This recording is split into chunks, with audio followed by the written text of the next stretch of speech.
Hello friend, कैसे हैं आप? आई होप आप अच्छे होंगे। आज हम पढ़ेंगे 8051 माइक्रो कंट्रोलर की विशेषताओं के बारे में, मतलब 8051 माइक्रो कंट्रोलर के फीचर्स के बारे में आज इस लेक्चर में पढ़ने वाले हैं। 8051 माइक्रो कंट्रोलर से जो क्वेश्चन पूछे जाते हैं एग्जाम में, अधिकतर आपको इसी टॉपिक से देखने को मिलते हैं।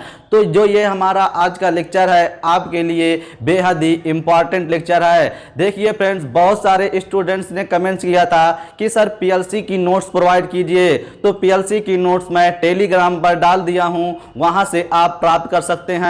टेलीग्राम की लिंक आपको इस वीडियो के डिस्क्रिप्शन बॉक्स में मिल जाएगी। सो फ्रेंड्स, आइए स्टार्ट करते हैं आज का लेक्चर। देखिए फ्रेंड्स, हमारी हेडिंग है 8051 माइक्रो कंट्रोलर की विशेषताएं, मतलब 8051 माइक्रो कंट्रोलर के फीचर्स के बारे में आज इस लेक्चर में हम पढ़ेंगे। पहला हमारा यहाँ पर विशेषता है, यह एक हार्वर्ड मेमोरी आर्किटेक्चर पर बेस्ड है। मतलब जो हमारा ये 8051 माइक्रो कंट्रोलर है, ये हार्वर्ड मेमोरी आर्किटेक्चर पर बेस्ड है। अब क्वेश्चन यहीं से ये उठता है कि आखिर जो 8051 माइक्रो कंट्रोलर है, इसमें हम हार्वर्ड मेमोरी आर्किटेक्चर का यूज क्यों किए हैं। देखिए, जो हमारा मेमोरी आर्किटेक्चर होता है उसके आधार पर हम माइक्रो कंट्रोलर को दो टाइप में डिवाइड किए थे। पहला हमारा था वान न्यूमैन आर्किटेक्चर, दूसरा था हमारा हार्वर्ड मेमोरी आर्किटेक्चर। अब क्वेश्चन यहीं पे उठता है कि आखिर इसमें हार्वर्ड मेमोरी आर्किटेक्चर का यूज क्यों किया गया है, आखिर वान न्यूमैन आर्किटेक्चर का यूज यहां पर क्यों नहीं किया गया है। तो यहां पर ध्यान से समझना, आपका सारा कंसेप्ट क्लियर हो जाएगा। देखिए, जैसे ये हमारा क्या है, माइक्रो कंट्रोलर चिप है, इसी के अंदर हमारा क्या लगा होता है, माइक्रो प्रोसेसर लगा होता है और मेमोरी लगी होती है। सबसे पहले हम बात करते हैं वान न्यूमैन आर्किटेक्चर के बारे में। जो von Neumann memory architecture micro controller होता है, उसमें एक मेमोरी का यूज किया जाता है, उसी में हम डेटा को स्टोर करते हैं, उसी में प्रोग्राम को स्टोर करते हैं। मतलब जो हम इस आर्किटेक्चर में मेमोरी यूज करते हैं, वो डेटा और प्रोग्राम दोनों की तरह कार्य करती है। अब यहाँ पर बात ये आती है, इस प्रकार के आर्किटेक्चर का जो माइक्रो कंट्रोलर होता है, उसका जो परफॉर्मेंस होता है वो डिक्रीज हो जाता है। यहाँ पर देखिए परफॉर्मेंस कैसे डिक्रीज होता है और उसकी स्पीड कैसे कम हो जाती है। देखिए, जैसे यहाँ पर हमारा मेमोरी में प्रोग्राम स्टोर है, अब ये किससे कनेक्ट होती है मेमोरी, हमारी डेटा बस से कनेक्ट होती है। जैसे मान लिया जाए यहाँ पर माइक्रो प्रोसेसर कोई प्रोसेस करता है,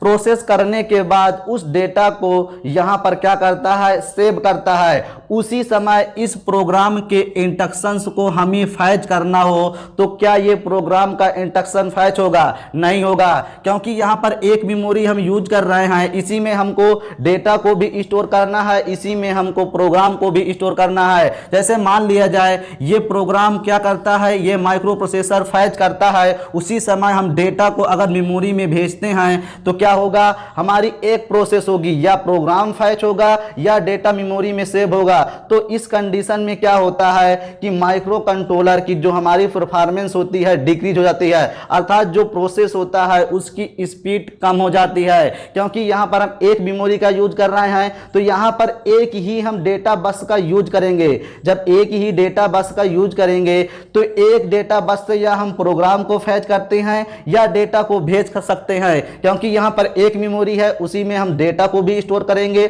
उसी में प्रोग्राम को भी स्टोर करेंगे। तो इसमें यह प्रॉब्लम होती है जिससे माइक्रो कंट्रोलर की स्पीड क्या हो जाती है, घट जाती है। परंतु जो हार्वर्ड आर्किटेक्चर होता है हमारा, ये हार्वर्ड मेमोरी आर्किटेक्चर, इसमें क्या होता है, दो मेमोरी होती हैं। इस प्रकार के जो माइक्रो कंट्रोलर होते हैं उसमें दो मेमोरी होती हैं। ऐसे एक मेमोरी होती है प्रोग्राम मेमोरी, एक हमारी होती है डेटा मेमोरी। प्रोग्राम मेमोरी में प्रोग्राम को सेव करते हैं, डेटा मेमोरी में हम डेटा को सेव करते हैं। तो इसके लिए हमारी डेटा बस अलग होगी और इस मेमोरी के लिए डेटा बस अलग होगी।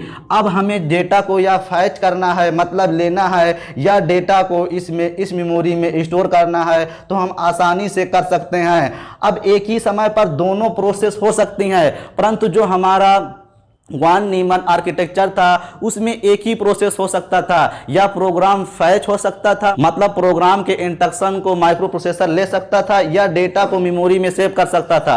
परंतु इसमें अलग अलग दोनों बस हैं, डेटा बस हैं, तो ये दोनों प्रोसेस एक साथ हो सकती हैं, जिसके कारण हमारे माइक्रो कंट्रोलर का परफॉर्मेंस है वो इंक्रीज हो जाता है, मतलब उनकी स्पीड भी बढ़ जाती है। यही कारण है हम 8051 माइक्रो कंट्रोलर में हार्वर्ड आर्किटेक्चर का यूज करे हैं। मतलब इसमें हम जो मेमोरी यूज किए हैं वो दो मेमोरी यूज किए हैं, डेटा को स्टोर करने के लिए डेटा मेमोरी, प्रोग्राम को स्टोर करने के लिए प्रोग्राम मेमोरी, मतलब सेपरेट सेपरेट हम मेमोरी यहाँ पर यूज करे हैं डेटा और प्रोग्राम को स्टोर करने के लिए। परंतु जो हमारा वान न्यूमैन मेमोरी आर्किटेक्चर होता है उसमें हम एक ही मेमोरी का यूज करते हैं, उसी में डेटा को स्टोर करते हैं, उसी में प्रोग्राम को स्टोर करते हैं, जिसके कारण हमारे माइक्रो कंट्रोलर की स्पीड, उसका परफॉर्मेंस डिक्रीज हो जाता है। इसी समस्या से बचने के लिए हम हार्वर्ड मेमोरी आर्किटेक्चर का यूज करते हैं। तो आपको यहां से क्लियर हो चुका होगा कि आखिर हम हार्वर्ड मेमोरी आर्किटेक्चर क्यों यूज किए 8051 माइक्रो कंट्रोलर में। तो इस क्वेश्चन को आप याद रखना। अगला हमारा पॉइंट है, यह माइक्रो कंट्रोलर एक 8 बिट माइक्रो कंट्रोलर होता है, मतलब 8 बिट माइक्रो कंट्रोलर होता है। अब यहीं पे क्वेश्चन उठता है कि आखिर इसे हम 8 बिट माइक्रो कंट्रोलर क्यों कहते हैं। तो यहाँ पर ध्यान से समझना, इसे हम 8 बिट माइक्रो कंट्रोलर इसलिए कहते हैं क्योंकि इस माइक्रो कंट्रोलर को बनाने के लिए हम जो माइक्रो प्रोसेसर अर्थात सीपीयू यूज करते हैं वो 8 बिट का होता है, इसीलिए हम इसे 8 बिट माइक्रो कंट्रोलर कहते हैं। तो आपको यहां पे समझ में आ गया होगा कि आखिर जो 8051 माइक्रो कंट्रोलर होता है इसे हम 8 बिट माइक्रो कंट्रोलर क्यों कहते हैं, मतलब 8 बिट का माइक्रो कंट्रोलर क्यों कहते हैं, क्योंकि जो इसमें सीपीयू अर्थात जो माइक्रो प्रोसेसर कनेक्ट किया जाता है वो 8 बिट का होता है, इसीलिए हम इसे 8 बिट माइक्रो कंट्रोलर कहते हैं। देखिए फ्रेंड्स, जो माइक्रो प्रोसेसर होता है और सीपीयू होता है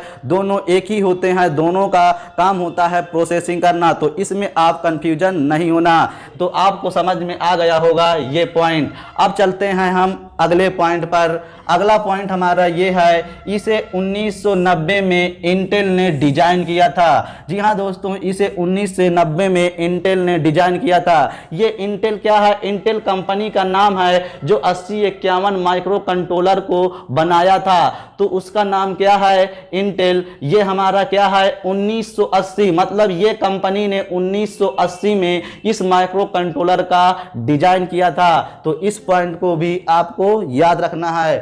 अगला यहां पर हमारा पॉइंट है, इसका मुख्य रूप से एम्बेडेड सिस्टम टेक्नोलॉजी में उपयोग करने के लिए विकसित किया गया, मतलब उपयोग करने के लिए बनाया गया या निर्माण किया गया।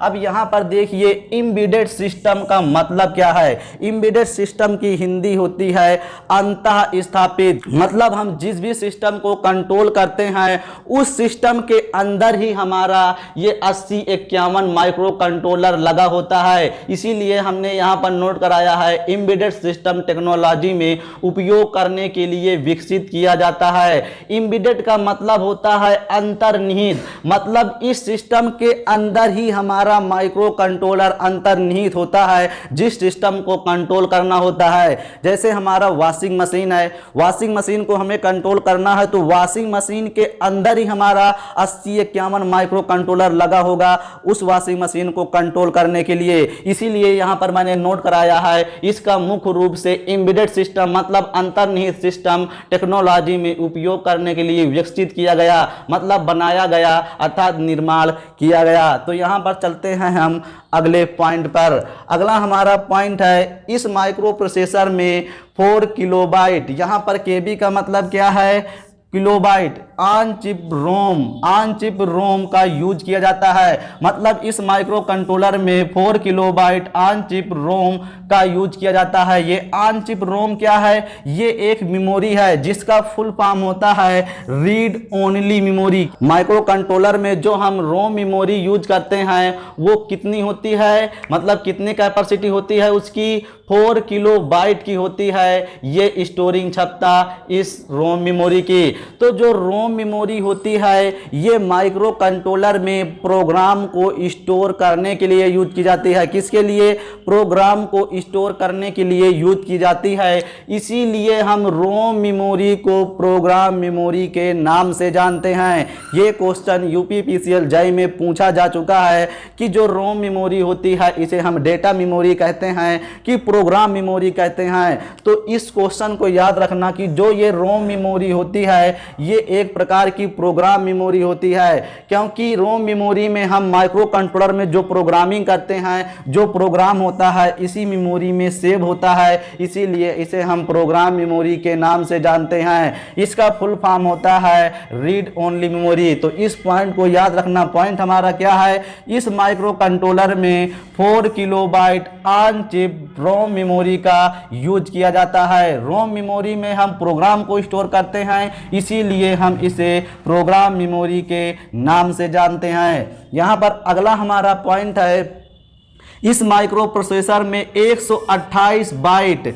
ये क्या है? 128 बाइट ऑन चिप रैम का यूज किया जाता है। जो ये रैम होता है ये हमारी एक मेमोरी होती है। इसका फुल फॉर्म होता है रैंडम एक्सेस मेमोरी। क्या?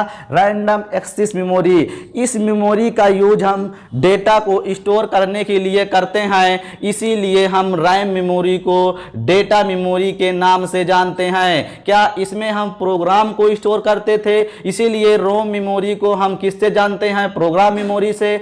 जो हमारा रैम मेमोरी होता है इसका फुल फॉर्म होता है रैंडम एक्सेस मेमोरी। इसमें हम डेटा को स्टोर करते हैं, इसीलिए हम इसे डेटा मेमोरी के नाम से जानते हैं, जिसकी कैपेसिटी होती है 128 बाइट। देखिए फ्रेंड, यहां पर आपको यह नहीं समझ में आ रहा होगा कि 128 बाइट ऑन चिप मेमोरी, अर्थात यहां पर ऑन चिप दोनों में क्यों लगा है? इसमें भी देखिए on chip ROM memory, on chip RAM memory, मतलब यहां पर ऑन चिप शब्द क्यों आया? तो यहां पर आइए हम समझते हैं। देखिए, जो हमारा माइक्रो कंट्रोलर होता है एक सिंगल चिप पर होता है, उसमें जितने भी पेरिफेरल डिवाइस होती हैं, मेमोरी जो रोम रैम मेमोरी होती हैं, timer, counter, input output port, जितने भी हमारी डिवाइस होती हैं एक सिंगल चिप पर क्या होती हैं?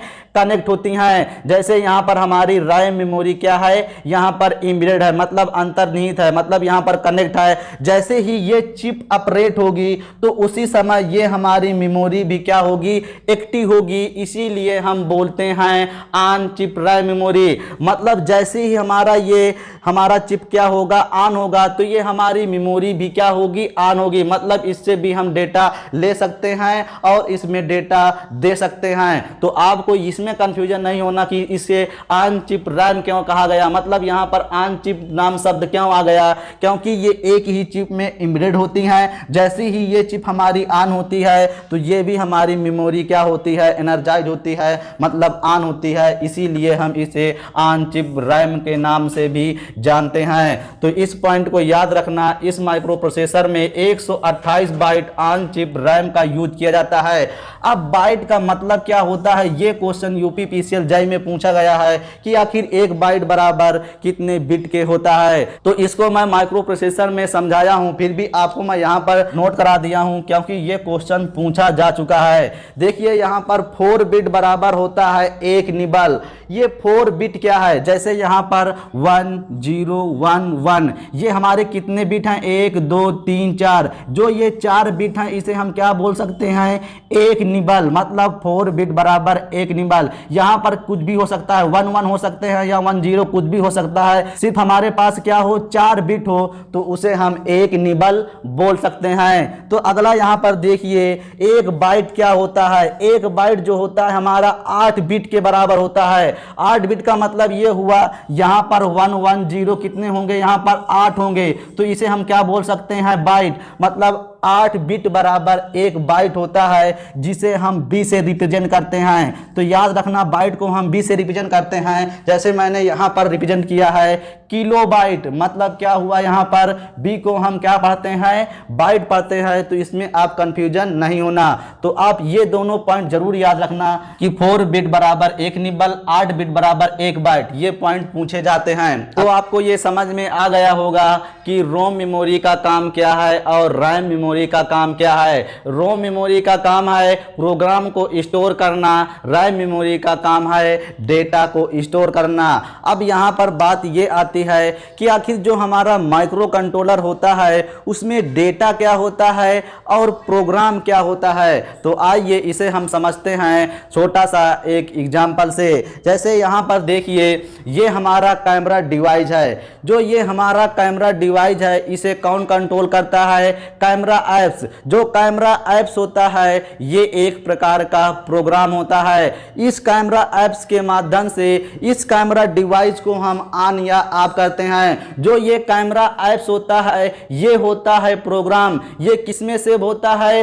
रोम मेमोरी में सेव होता है। जब इस कैमरा ऐप्स के माध्यम से इस जो कैमरा डिवाइस है इसको हम रन कराते हैं, मतलब जब इससे हम फोटो खींचते हैं तो जो हमारी फोटो होती है वो होती है हमारी डेटा।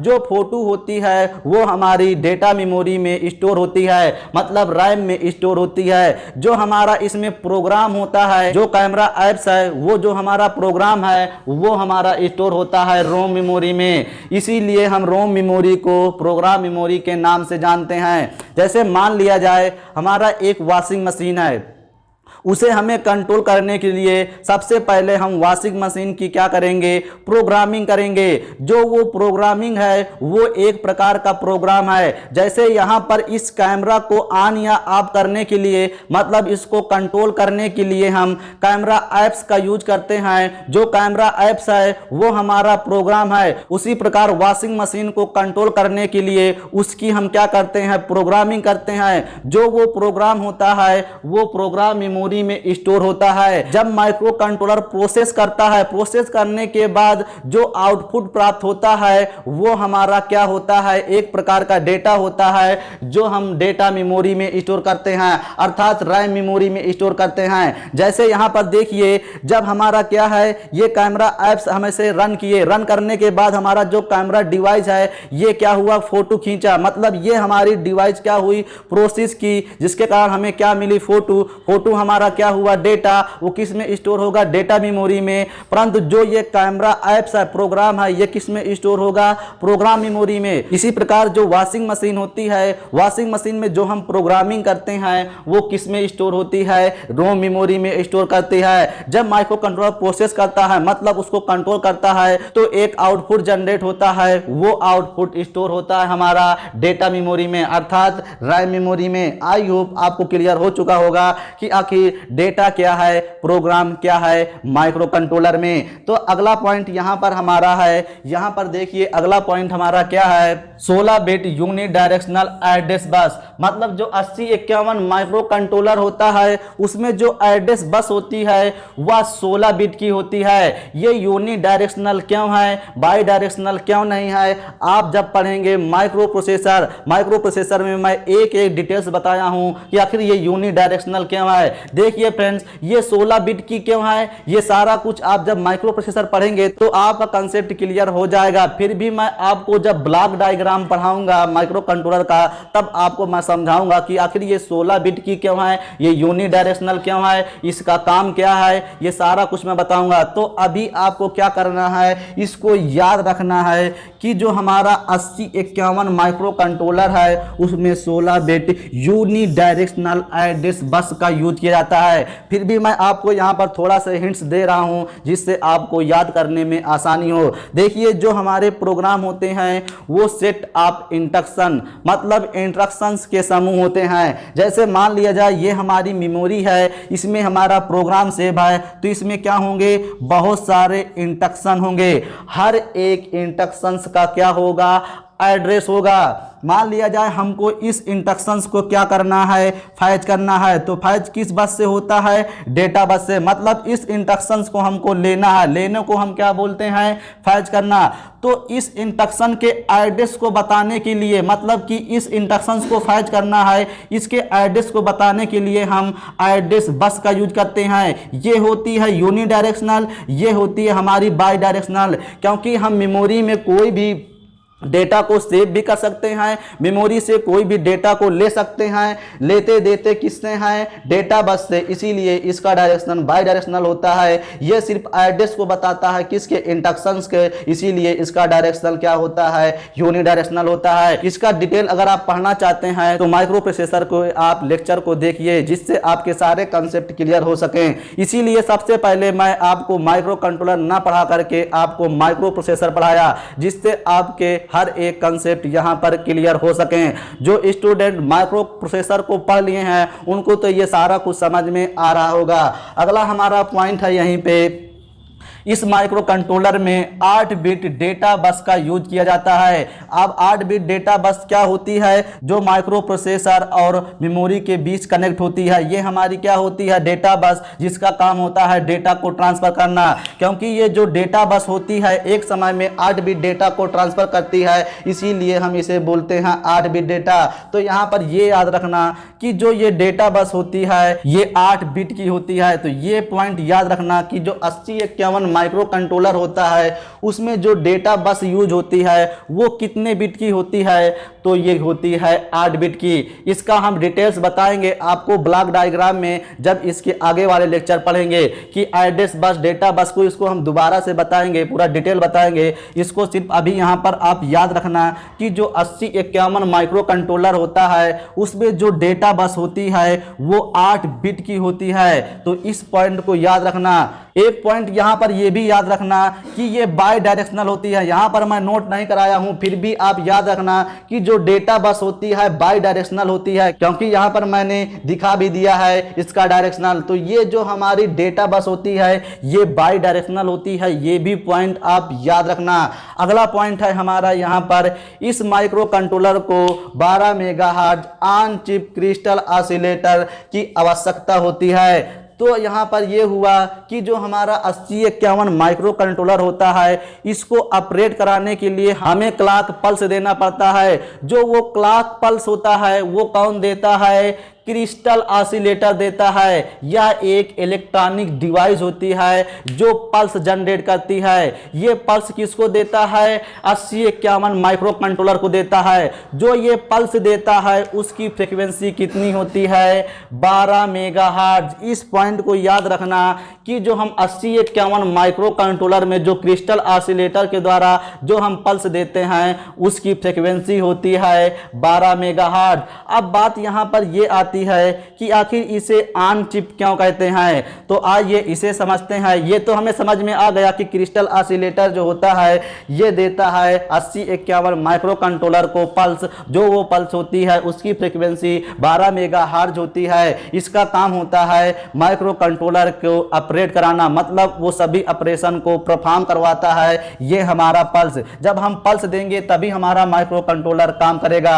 अब यहाँ पर ये ऑन चिप क्यों लग गया, मतलब ऑन चिप क्रिस्टल ऑसिलेटर का प्रयोग किया जाता है। यहां पर देखिए जो हमारा ये क्या होता है, माइक्रो कंट्रोलर होता है, इसमें क्या लगा होता है, माइक्रो प्रोसेसर, और इसमें क्या लगे होते हैं, मेमोरी, टाइमर, काउंटर। ये सारी पेरिफेरल डिवाइस एक ही चिप पर लगी होती हैं। मतलब जब ये हमारा क्रिस्टल ऑसिलेटर ऑन होगा तभी ये जितनी भी पेरिफेरल डिवाइस हैं तभी काम करेंगी। मतलब ये चिप को क्या करता है, ऑन करता है। मतलब सारे चिप को कौन एक्टिवेट करता है, क्रिस्टल ऑसिलेटर। इसीलिए हम इसका नाम बोलते हैं ऑन चिप क्रिस्टल ऑसिलेटर। मतलब जब ये क्रिस्टल ऑसिलेटर ऑन होगा मतलब पल्स देगा। किसको पल्स देता है, यहाँ पर माइक्रो प्रोसेसर को देता है, तभी सारी प्रोसेस यहां पर होती हैं जितनी भी पेरिफेरल डिवाइस कनेक्ट होती हैं। तो आपको ये पॉइंट याद रखना है कि जो 8051 माइक्रो कंट्रोलर होता है उसमें 12 megahertz on chip crystal oscillator का यूज किया जाता है, मतलब आवश्यकता होती है। अगला हमारा यहाँ पर पॉइंट है 10वां नंबर, इस माइक्रो कंट्रोलर में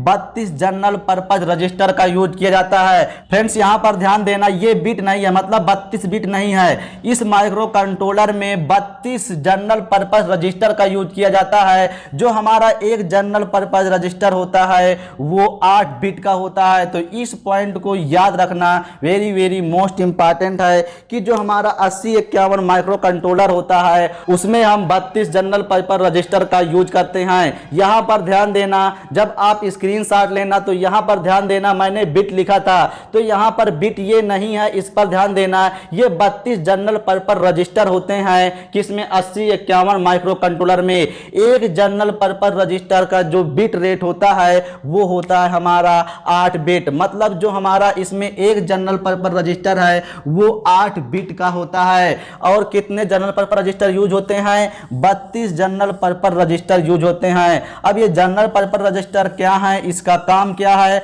जब हम पढ़ेंगे ब्लॉक डायग्राम और पिन डायग्राम में आपको वहां पर मैं डिटेल से बताऊंगा। अगला पॉइंट यहां पर क्या है, इस माइक्रो कंट्रोलर में 21 स्पेशल फंक्शन रजिस्टर होते हैं। तो इस पॉइंट को याद रखना कि जो स्पेशल फंक्शन रजिस्टर की संख्या होती है 8051 माइक्रो कंट्रोलर में वो कितनी होती है? 21 होती है। Very very most important point है। अब ये स्पेशल फंक्शन रजिस्टर क्या है, इनका काम क्या है, जब पढ़ेंगे ब्लॉक डायग्राम या पिन डायग्राम में तो आपको वहां पर हम डिटेल से बताएंगे। अगला यहां पर पॉइंट है हमारा, इस माइक्रो कंट्रोलर में 2 16 बिट, याद रखना 2 16 बिट टाइमर काउंटर का यूज किया जाता है। अब टाइमर का यूज क्या है, काउंटर का यूज क्या है, जब पढ़ेंगे ब्लॉक डायग्राम आप 8051 माइक्रो कंट्रोलर तब आपको हम समझाएंगे। सिर्फ आपको यहां पर यही याद रखना है कि जो हमारा माइक्रो कंट्रोलर में टाइमर काउंटर होते हैं वो 16 बिट के होते हैं। 2 16 बिट के टाइमर काउंटर यूज होते हैं 8051 माइक्रो कंट्रोलर में। इनके नाम से ही पता चलता है, टाइमर मतलब जहां पर हमें टाइम की प्रोसेस को करना हो, जहां पर काउंटर का मतलब ये है कि जहां पर हमें काउंटिंग की प्रोसेस को करना हो तो वहां पर काउंटर यूज होगा। पूरा डिटेल से बताएंगे जब पढ़ेंगे हम ब्लॉक डायग्राम। तो इस पॉइंट को याद रखना कि इस माइक्रो कंट्रोलर में 2 16 बिट टाइमर काउंटर का यूज करते हैं। तो इस पॉइंट को आप याद रखना। अगला हमारा पॉइंट ये है, इस माइक्रो कंट्रोलर में 4 रजिस्टर बैंक होते हैं। Very very most important question, ये क्वेश्चन पूछा जा सकता है कि जो 8051 माइक्रो कंट्रोलर है इसमें कितने रजिस्टर बैंक होते हैं। तो इसमें टोटल 4 बैंक होते हैं। जो हमारे रजिस्टर बैंक होते हैं टोटल 4 होते हैं, बैंक 0, बैंक 1, बैंक 2, बैंक 3। तो इस पॉइंट को आप याद रखना। देखिए फ्रेंड्स, मैं यहाँ पर किसी भी यहाँ पर पॉइंट का डिटेल नहीं बता रहा हूँ, ये डिटेल आपको आने वाले लेक्चर में मिलेगा। इस वीडियो का बनाने का मेरा मेन उद्देश्य ये था कि जो 8051 माइक्रो कंट्रोलर से संबंधित जो जनरल क्वेश्चन होते हैं जो बार बार पूछे जाते हैं, जो क्वेश्चन पूछे जाने की संभावना है,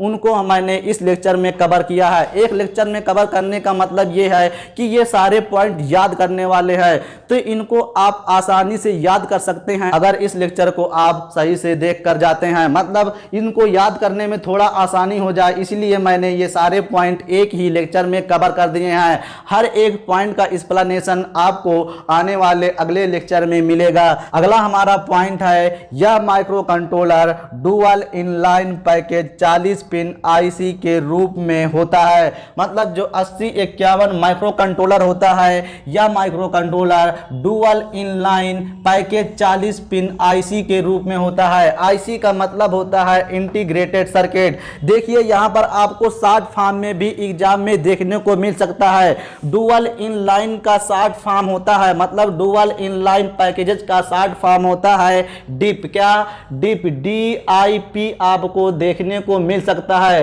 तो इसमें आप कंफ्यूजन नहीं होना, इसका मतलब होता है कि डुअल इनलाइन पैकेज। क्या? Dual inline package. तो आपको डुअल इनलाइन पैकेज लिखा ना होकर यहां पर आपको आ सकता है कि यह micro controller DIP 40 pin IC के रूप में होता है। देखिए एक होता है हमारा सिप, एक होता है हमारा डिप। सिप का मतलब क्या होता है? Single inline package. मतलब ये सिंगल इनलाइन पैकेज क्या है, डुअल इनलाइन पैकेज क्या है, आइए समझते हैं। तो यहां पर देखिए जो हमारा माइक्रो कंट्रोलर होता है उसमें कितने पिन होती हैं? 40 पिन होती हैं। यहां पर मैंने नोट कराया कितनी? 40 पिन होती हैं। जो ये 40 पिन होती हैं यहां पर ध्यान से समझना। जैसे ये हमारा माइक्रो कंट्रोलर है, अगर ये माइक्रो कंट्रोलर डिप पैकेज के रूप में है, मतलब डुअल इनलाइन पैकेज के रूप में है, तो जो ये 40 पिन होती हैं 20 पिन इधर साइड होती हैं और 20 पिन इधर साइड होती हैं। इसी इसीलिए हम इसे क्या बोलते हैं, डुअल इनलाइन पैकेज। तो आपको कंफ्यूजन नहीं होना, जो डुअल इनलाइन पैकेज का नाम यहां पर यह हुआ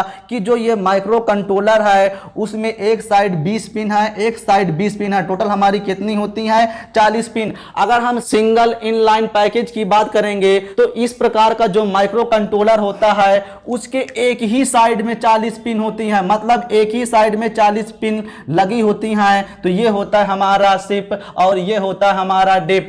डिप का मतलब है डुअल इनलाइन पैकेज, सिप का मतलब होता है यहां पर सिंगल इनलाइन पैकेज। मतलब इसमें क्या होता है, एक ही साइड सारी पिन लगी होती हैं, परंतु डिप जो हमारा पैकेज होता है, इस प्रकार का जो माइक्रो कंट्रोलर होता है उसके दोनों साइड में क्या होती हैं, पिन लगी होती हैं। जैसे ये हमारा 8051 माइक्रो कंट्रोलर है, ये 40 पिन का माइक्रो कंट्रोलर है, तो इस साइड 20 पिन लगी होंगी, इस साइड 20 पिन लगी होंगी, तो इसीलिए हम इसे क्या बोलते हैं, dual inline package. I hope आपको ये पॉइंट क्लियर हो चुका होगा कि आखिर इसे हम डुअल इनलाइन पैकेज क्यों बोलें। तो इस पॉइंट को याद रखना कि यह micro processor dual inline package 40 pin IC के रूप में होता है। देखिए ये जो हमारा होता है पैकेज, मतलब डुअल इनलाइन पैकेज, यह किसी माइक्रो प्रोसेसर के स्वरूप को दिखाता है, मतलब कैसे वो बना है। जैसे यहां पर देखिए सिप है, सिंगल इनलाइन पैकेज, मतलब एक ही साइड सारी पिन कनेक्ट होती हैं।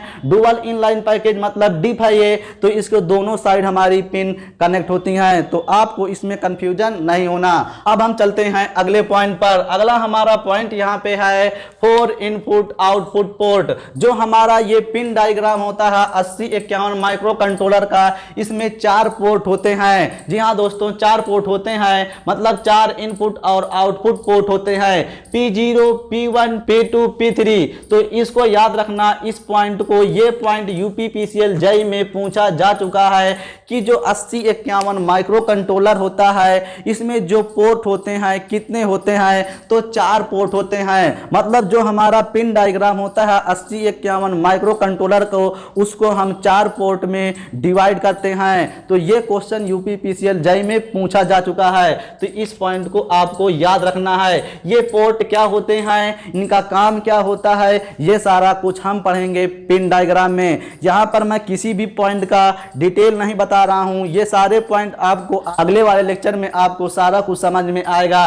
कि आखिर ये पोर्ट क्या होते हैं। अगला हमारा पॉइंट है 5 इंटरप्ट होते हैं। जो 8051 माइक्रो कंट्रोलर होता है इसमें 5 इंटरप्ट होते हैं। अब यहां पर ध्यान देना, जो 3 इंटरप्ट होते हैं ये 3 इंटरप्ट इंटरनल होते हैं और 2 हमारे इंटरप्ट एक्सटर्नल होते हैं। ये अब इंटरनल क्यों है, ये एक्सटर्नल क्यों है, इनका मतलब क्या है इंटरनल एक्सटर्नल का, तो आपको ये पिन डायग्राम में पढ़ने को मिलेगा कि आखिर इनका डायरेक्शन इंटरनल क्यों है, इनका डायरेक्शनल एक्सटर्नल क्यों है, इंटरप्ट क्या होता है। फिर भी मैं आपको थोड़ा से यहाँ पर बता रहा हूँ जिससे आपको ये पॉइंट याद करने में आसानी हो। ये सिर्फ आपको याद रखना है कि जो 8051 माइक्रो कंट्रोलर होता है ये 5 इंटरप्ट होते हैं, इसमें 3 इंटरनल होते हैं, 2 एक्सटर्नल होते हैं। जैसे मान लिया जाए इंटरप्ट क्या होता है, इंटरप्ट का हिंदी होता है बाधा डालना। क्या, बाधा डालना। जैसे मान लिया जाए कोई मैं मूवी इस मोबाइल में देख रहा हूँ, अब मोबाइल में मूवी देखते समय अगर कोई कॉल आ जाती है तो वो मूवी वहीं पर स्टॉप हो जाती है। मतलब जो हमारी कॉल आई है वो जो मैं मूवी देख रहा था उसमें क्या कर दिया, बाधा डाल दिया। मतलब जो हमारी कॉल है वो हमारी क्या है, इंटरप्ट है। तो ये होता है इंटरप्ट। अभी आपको मैं थोड़ा सा एग्जांपल दिया हूं, जैसे एक एग्जांपल और है यहां पर देखिए। जैसे हमारे मोबाइल की बैटरी क्या होती है, वीक होती है, तो आपको स्क्रीन पर आ जाता है इंटरप्ट कि आपकी बैटरी मतलब इतनी हो गई। तो मतलब आपको जो डिस्टर्ब करता है, डिस्टर्ब मतलब बाधा डालता है, वही होता है इंटरप्ट। आगे चल के मैं आपको बताऊंगा कि आखिर इंटरप्ट क्या होता है, इंटरप्ट का मतलब क्या होता है, सारा कुछ आपको पूरा डिटेल मिलेगा पिन डायग्राम में। तो आपको इस पॉइंट को अभी याद रखना है है कि इसमें 5 इंटरप्ट होते हैं, 3 इंटरनल होते हैं, 2 एक्सटर्नल होते हैं। अगला हमारा पॉइंट है 16 bit program counter and data pointer. जो प्रोग्राम काउंटर होता है और डेटा पॉइंटर होता है ये 16 बिट का होता है। वेरी मोस्ट इंपॉर्टेंट क्वेश्चन कि जो हमारे पास प्रोग्राम काउंटर और डेटा पॉइंटर 8051 माइक्रो कंट्रोलर में यूज होते हैं वो 16 बिट के होते हैं। ये प्रोग्राम काउंटर क्या है, डेटा पॉइंटर क्या है, ये सारा कुछ आपको ब्लॉक डायग्राम में पढ़ने को मिलेगा। मेरा मेन उद्देश्य है आपको ये सारे पॉइंट आपको याद कराना, क्योंकि अधिकतर जो आपको एग्जाम में क्वेश्चन देखने को मिलेंगे 70 से 80% क्वेश्चन आपको इसी लेक्चर से देखने को मिलेंगे। अगर 8051 माइक्रो कंट्रोलर से क्वेश्चन पूछा जाता है तो आपको ये पॉइंट तो रटना ही पड़ेगा। आप जैसे हो सके वैसे इनको रट सकते हैं, इसीलिए मैंने आपको ये सारे पॉइंट एक ही लेक्चर में कवर करा रहा हूं कि जिससे आपको थोड़ा समझकर रटने में आसानी हो सके। मतलब एक जगह सारे पॉइंट रहेंगे तो आप बहुत आसानी से इन पॉइंट्स को रट सकते हैं। अगला हमारा यहाँ पर पॉइंट है 128 यूजर डिफाइंड सॉफ्टवेयर फ्लैग। अब ये सॉफ्टवेयर फ्लैग क्या होता है आगे वाले लेक्चर में पढ़ेंगे। सिर्फ आपको यहाँ पर ये याद रखना है कि जो 8051 माइक्रो कंट्रोलर होता है जो इसमें सॉफ्टवेयर फ्लैग होते हैं वो टोटल 128 होते हैं। 128 यूजर डिफाइंड सॉफ्टवेयर का यूज किया जाता है। अब इनका कार्य क्या है इसका टॉपिक ही अलग से आपको बनेगा।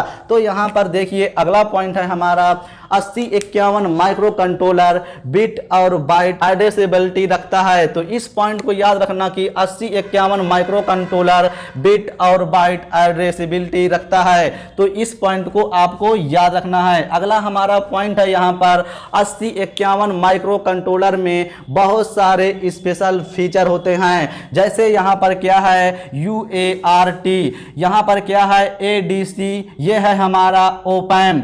ओपैम का मतलब होता है ऑपरेशनल एम्पलीफायर, ADC का मतलब होता है analogue to digital converter, UART का मतलब होता है universal synchronous asynchronous transmitter and receiver. क्या universal synchronous asynchronous transmitter and receiver. ये जो तीनों फीचर हैं इसके बारे में हम आने वाले लेक्चर में पढ़ेंगे। तो ये फीचर होते हैं 8051 माइक्रो कंट्रोलर में। क्या 8051 माइक्रो कंट्रोलर में बहुत सारे स्पेशल फीचर होते हैं जैसे UART, ADC, ओपैम। ओपैम का मतलब होता है ऑपरेशनल एम्पलीफायर, ADC का मतलब है analogue to digital converter, UART का मतलब है universal synchronous asynchronous transmitter and receiver. तो इस पॉइंट को आप याद रखना, इस पॉइंट का डिटेल आपको आने वाले लेक्चर में मिलेगा। अगला पॉइंट है यहाँ पर 8051 माइक्रो कंट्रोलर सेकेंड जनरेशन का कंट्रोलर है। जी हाँ दोस्तों, जो 8051 माइक्रो कंट्रोलर है ये सेकेंड जनरेशन का माइक्रो कंट्रोलर है। वेरी मोस्ट इंपॉर्टेंट क्वेश्चन कि जो हमारा 8051 माइक्रो कंट्रोलर होता है ये सेकेंड जनरेशन का माइक्रो कंट्रोलर होता है। अब फर्स्ट जनरेशन का माइक्रो कंट्रोलर कौन था, 4 बिट माइक्रो कंट्रोलर था। जो हमारा सेकेंड बिट जनरेशन का माइक्रो कंट्रोलर है वो कौन है, 8 बिट माइक्रो कंट्रोलर है। इसके अंतर्गत कौन माइक्रो कंट्रोलर आता है, 8051 माइक्रो कंट्रोलर आता है। तो ये याद रखना कि जो 8051 मतलब 8051 माइक्रो कंट्रोलर है वो सेकेंड जनरेशन का माइक्रो कंट्रोलर है। तो इस पॉइंट को आप याद रखना, ये पूछा जा सकता है आपके एग्जाम में। अगला यहाँ पर देखिए क्या पॉइंट है हमारा 8051 माइक्रो कंट्रोलर एक अकेला माइक्रो कंट्रोलर ना होकर यह माइक्रो कंट्रोलर सीरीज होती है जिसे हम माइक्रो कंट्रोलर सीरीज 51 की फैमिली के नाम से जानते हैं। ये क्वेश्चन इंपॉर्टेंट है कि 8051 माइक्रो कंट्रोलर एक अकेला माइक्रो कंट्रोलर ना होकर यह माइक्रो कंट्रोलर सीरीज होती है जिसे माइक्रो कंट्रोलर सीरीज 51 फैमिली के नाम से जानते हैं। देखिए फ्रेंड्स, जो हमारा ये 8051 माइक्रो कंट्रोलर है ये एनमॉस टेक्नोलॉजी पर बेस्ड था। जो एनमॉस टेक्नोलॉजी पर जो 8051 माइक्रो कंट्रोलर बनाया गया था उसमें कमी ये थी कि जो ये माइक्रो कंट्रोलर था ये पावर कंजप्शन ज़्यादा करता था, मतलब पावर का यूज ज़्यादा लेता था। मतलब जब ये ऑपरेट होता था तो इसके लिए अधिक एनर्जी की आवश्यकता होती थी।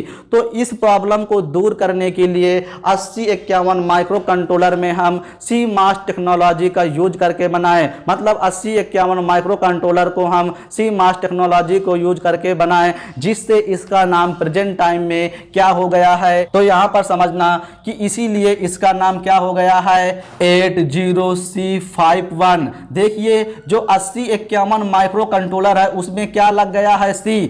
ये C क्यों लग गया, इसका मतलब ये जो 8051 माइक्रो कंट्रोलर है ये CMOS टेक्नोलॉजी के बेस्ड है, मतलब इसे CMOS टेक्नोलॉजी पर बेस्ड क्यों बनाया गया, क्योंकि ये पावर कंजप्शन बहुत कम करता है। जो इसके पहले हमारा माइक्रो कंट्रोलर था 8051 उसमें पावर कंजप्शन ज़्यादा होता था, उसमें NMOS टेक्नोलॉजी का यूज किया गया था। उस टेक्नोलॉजी को रिप्लेस करके हम CMOS टेक्नोलॉजी का यूज किए 8051 में, जिसका नाम हमारा हो गया 80C51। तो इस पॉइंट को याद रखना। इसी प्रकार मॉडिफाई होते गए 8051 माइक्रो कंट्रोलर के, तो हमारे माइक्रो कंट्रोलर और बनते गए। इसीलिए जो इस सीरीज के माइक्रो कंट्रोलर होते हैं उसे हम सीरीज 51 के नाम से जानते हैं, मतलब माइक्रो कंट्रोलर सीरीज 51 के फैमिली के नाम से जानते हैं। आप लोग डिप्लोमा की किताब में जब पढ़े होंगे तो उसमें चैप्टर का नाम ही होता है माइक्रो कंट्रोलर सीरीज 51 का ओवरव्यू, ये चैप्टर का नाम होता है। इस लेसन में आपको क्या मिलता है 8051 माइक्रो कंट्रोलर के बारे में पढ़ने को मिलता है। तो आपको याद रखना कि 8051 माइक्रो कंट्रोलर ये कोई अकेला माइक्रो कंट्रोलर नहीं है, इसके साथ बहुत सारे माइक्रो कंट्रोलर होते हैं, इसीलिए माइक्रो कंट्रोलर सीरीज 51 के फैमिली के नाम से जानते हैं इस माइक्रो कंट्रोलर को। ये रहा फ्रेंड्स आज का हमारा टॉपिक, जो कि मैंने एक एक पॉइंट को क्लियर कर दिया है। बहुत सारे स्टूडेंट्स ने कमेंट किया था कि सर माइक्रो कंट्रोलर का PDF दीजिए। तो देखिए फ्रेंड्स, जब माइक्रो कंट्रोलर हमारा कंप्लीट हो जाएगा तो आपको मैं टेलीग्राम पर इसका PDF डाल दूंगा, आप वहां से प्राप्त कर लेना। और बहुत से स्टूडेंट्स ने यह भी कमेंट्स किया था कि सर ऑब्जेक्टिव क्वेश्चन भी कराइए। देखिए फ्रेंड्स, ऑब्जेक्टिव क्वेश्चन कराने के लिए डिजिटल बोर्ड होना चाहिए या लैपटॉप, वो चीज़ मेरे पास अभी नहीं है। तो आप लोग ऐसे ही सपोर्ट करते रहिए, जिससे इन सारी समस्याओं का समाधान जल्द ही हो जाए। सपोर्ट करने का मतलब ये हुआ कि मेरे वीडियो को अधिक से अधिक लोगों के पास आप लोग शेयर करिए। देखिए फ्रेंड, जो मैं सब्जेक्ट यहाँ पर पढ़ा रहा हूँ आपको कहीं ये सब्जेक्ट नहीं पढ़ाई जाती। जो बड़े बड़े प्लेटफॉर्म हैं यूट्यूब पर वो भी आपको ये सब्जेक्ट नहीं पढ़ाते हैं। आप बहुत ज़्यादा कमेंट्स करते हैं तब भी आपको ये सब्जेक्ट वो लोग नहीं पढ़ाते हैं। वो लोग इसीलिए नहीं पढ़ाते हैं, वो जानते हैं कि अगर ये सब्जेक्ट मैं पढ़ा दूंगा तो मेरा पेड कोर्स कौन लेगा। तो आप लोग समझ चुके होंगे कि आखिर ये सब्जेक्ट आपको उन प्लेटफॉर्म पर क्यों नहीं पढ़ाई जाती है। तो आप लोग अगर मेरा सपोर्ट करेंगे तो मैं आपको ये सारी सब्जेक्ट जैसे PLC, SCADA, micro controller, digital electronics, analogue electronics, utilisation, micro processor, ये सारी सब्जेक्ट मैं आपको कंप्लीट करा दूंगा।